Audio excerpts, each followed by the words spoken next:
বলিউডে এই 10 তারকার এন্ট্রির গল্পগুলি জানতেন? সবাইকে গল্প কথা ইউটিউব চ্যানেলে স্বাগতম। আমাদের চ্যানেলে সাবস্ক্রাইব করেছেন কি? বলিউডের অজানা সব নিউজ আপডেট পেতে সাবস্ক্রাইব লেখার উপর ও বেল বাটনে প্রেস করুন। কারো বাবা চাইতেন মেয়ে হোক চার্টার্ড অ্যাকাউন্টেন্ট, কেউ আবার থিয়েটারের পাশাপাশি কাজ করতেন ওয়েটারের। এদের প্রত্যেকেই এখন নামকরা অভিনেতা। বলিউডে এদের শুরুটা কিন্তু একেবারেই ঢাকঢোল পিটিয়ে হয়নি। কেউ ছিলেন 1 মিনিটের রোলে, তো কেউ 5 মিনিট। তো চলুন আজকে দেখে নেওয়া যাক তেমনই কয়েকজনকে। বোমান ইরানি ফটোগ্রাফার হিসেবেই ক্যারিয়ারের সূচনা করেছিলেন বোমান। পছন্দ করতেন থিয়েটারে অভিনয় করতে।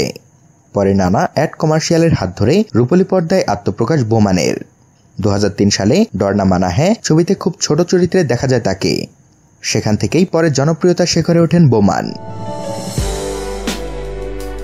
পত্রলেখা বাবা চাইতেন মেয়ে চার্টার্ড অ্যাকাউন্টেন্ট হোক, কিন্তু মেয়ের মন পড়েছিল গ্ল্যামার দুনিয়ায়।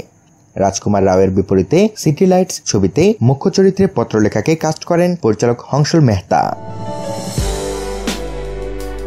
কল্কি কোসলিন থিয়েটার আর্টিস্ট হিসেবেই কাজ শুরু করেছিলেন কল্কি। পাশাপাশি চলছিল লেখালেখির কাজ। সপ্তাহান্তে রেস্তোরাঁয় ওয়েটারের কাজও করেছেন কল্কি। 2009 সালে অনুরাগ কাশ্যপের দেবডি ছবি দিয়েই বিটাউনে এন্ট্রি নেন তিনি। তার অভিনয় নজর কাড়ে দর্শকদের। জাতীয় পুরস্কার প্রাপ্ত এই অভিনেত্রীর ঝুলিতে এখন একটি ফিল্মফেয়ার এবং 2টি স্ক্রিন অ্যাওয়ার্ড রয়েছে। ঈশান খট্টর 2005 সালে বা লাইফ হতে এসে ছবিতে শিশু অভিনেতা হিসেবে রূপলী পর্দায় আত্মপ্রকাশ। তারপর বলিউডে আর দেখা যায়নি ঈশানকে। 2017 সালে মাজিদ মাজিদির বিয়ন্ড দ্য ক্লাউড ছবিতে ফের পর্দায় মুখ দেখান তিনি। এই ডেবিউ ছবি ঈশানের ক্যারিয়ারের মাইলস্টোন হয়ে দাঁড়ায়। লন্ডন ফিল্ম ফেস্টিভ্যালে এই ছবিটির প্রিমিয়ার হয়। হুমা কুরেশি 2012 সালে ডেবিউ ছবি গ্যাংস অব ওয়াসিপুর এর নজর কাড়েন হুমা। রূপলী পর্দার আগে থিয়েটারের বেশ পরিচিত মুখ ছিলেন তিনি। টেলিকমার্শিয়ালে অভিনয় করার সময় অনুরাগ কাশ্যপের নজরে পড়ে যান তিনি। তারপর আর পেছনে ফিরে তাকাতে হয়নি। চিত্রাঙ্গদা সিং মডেলিং দিয়ে ক্যারিয়ারের শুরু। সেখান থেকেই রূপলী পর্দায় আত্মপ্রকাশ করেন চিত্রাঙ্গদা। 2003 সালে সুধীর মিশ্রর হাজারো খোয়াশে আসি ছবিতে তার অভিনয় পছন্দ করেন দর্শক। ওয়াশিংটন পোস্টে এই ছবিটির রিভিউতে চিত্রাঙ্গদা অভিনয়ের ভূয়সী প্রশংসা করা হয়। কুনাল খেমু 1990 সালে শিশু অভিনেতা হিসেবেই রূপলী পর্দায় মুখ দেখিয়েছিলেন কুনাল। তারপর দীর্ঘদিনের বিরতি। ফের 2005 সালে ডেবিউ ছবি কলিযুগে নজর কাড়েন তিনি। ট্রাফিক সিগন্যাল, ঢোল, গোলমাল, গো গয়াগন কুনালের অভিনীত ছবির তালিকাটা নেহাতি কম নয়। কঙ্গনা সেন শর্মা অন্য ঘরানার ছবিতেই তাকে দেখতে বেশি স্বচ্ছন্দ দর্শকেরা। 2বার জাতীয় পুরস্কার প্রাপ্ত অভিনেত্রী বলিউডে পা রাখেন 2005 সালে পেজ 3 ছবি দিয়ে। ছবিটি জাতীয় পুরস্কার পায়। সাংবাদিকের চরিত্রে নজর কাড়েন কঙ্গনা।